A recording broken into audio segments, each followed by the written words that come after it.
Hi, and welcome to another Coffee with Mark. And I'm here this morning in the mountains of South Poland, in just outside a city called Wisła.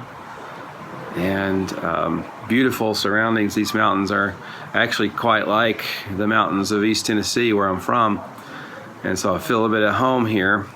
It's been really nice weather. We're here doing a conference. My friend Neil and I are helping to do a conference for pastors here with one of the networks that we work with in Poland. Staying at this hotel in the mountains, and it's just been a great week meeting with these pastors and leaders and apostolic men from all over Poland, actually. So got some coffee this morning that my friend Rudy roasted. This is some Rwandan coffee, Guerrero coffee region. And this is really good coffee as well. This is, if you've watched many of these Coffee with Marks, you know that one of my favorite coffees are Rwandan coffees. And this one is a great one. The tasting notes on it are mixed berry jam, which is about right. It really is sort of like lots of different types of berries. And the roast on it is medium. And it's such a nice cup to have here in the mountains.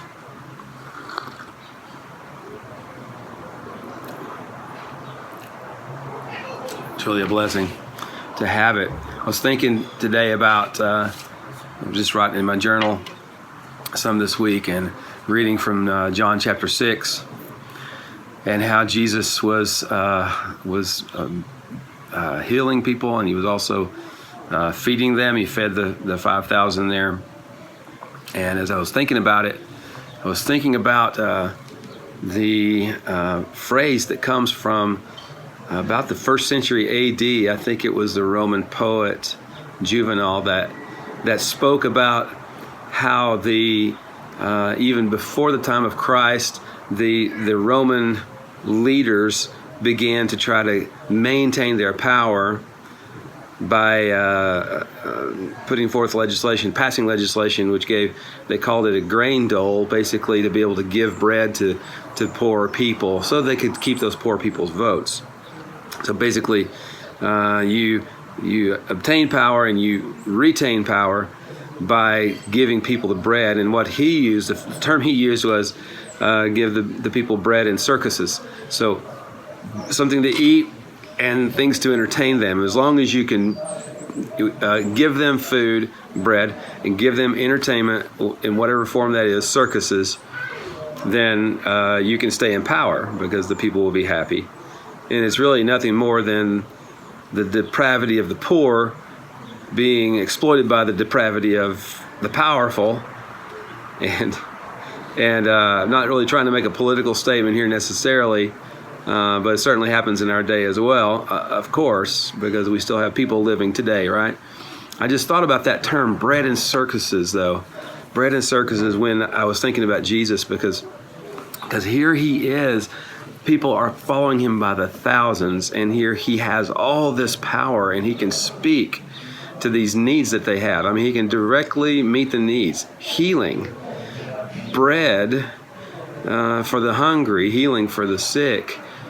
And you know what kind of a power that is when you have that ability and people are following you, how you could possibly abuse that power. So many people abuse so much less power. Whatever power they have, they abuse it to get more power and for selfish reasons. But Jesus would not do that. He would not do that. He did not build his ministry on bread and circuses. And that's just a beautiful thing. In fact, in the middle of that chapter, you see they actually want to take him and make him king. And when he saw that they wanted to take him and make him king, he departed from them. He left from them. And they came and followed him, and he said, you're coming here because of the bread that I gave you to eat, but I'm telling you that you have bread from heaven, and it's me. It's me. And he started talking about the manna that came down from heaven, manna, which literally means, what is this? What is this? And I think every time I'm thinking of Jesus, I'm watching Jesus. I'm looking at him, seeing him in a deeper way. I'm thinking, what is this? Who is this? What kind of man is this who will not build his ministry, expand his mailing list, his email list, his social network through continuing to use his power? But he was focused on the Father's purpose. And he even said very hard things that, to the contrary, didn't draw people to himself, but actually made them leave, to the point where he had to say to his disciples, "Are you going to leave as well?" And so I just wrote this down in my journal. Come see the beauty of the Lord.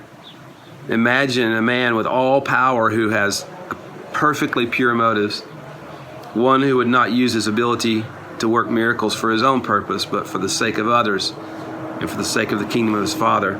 I am amazed at this kind of integrity, this just and righteous character of my Jesus. And the more you see Jesus, the more you see how pure he is in his motives, his character, and his actions.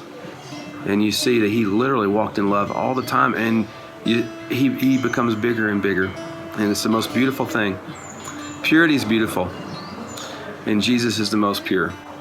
So I just want to encourage you about that today. Let's realize that it's not our own power that we need to exploit to bring people to us, or even bring people to the kingdom of God.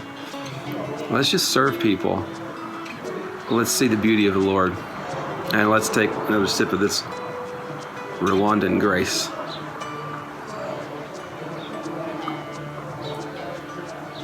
Oh, it's good. God bless. Hey everyone, thanks so much for watching. If you enjoyed this video, feel free to like, comment, and share, and check out our other videos. Also, if you want to see how we are multiplying healthy leaders worldwide, you can check out markmedley.org. And remember, life's too short to drink bad coffee.